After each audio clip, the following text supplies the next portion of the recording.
Estamos en el Molino, hemos arreglado esta plaza colocando nuevos bancos, arreglando los alcorques. Ahora vamos a darle color y la vamos a nombrar como Plaza del Flamenco del Puerto.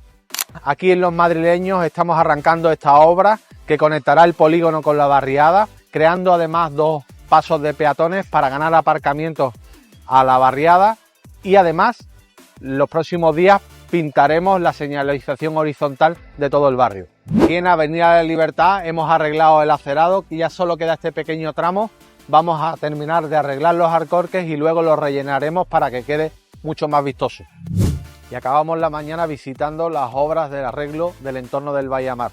Vamos a arreglar toda la acera, sustituir los alcorques y haciendo también más accesibles los pasos de peatones. Actuamos con el nuevo contrato de mantenimiento urbano en todos los barrios, atendiendo a los ciudadanos y mejorando el puerto.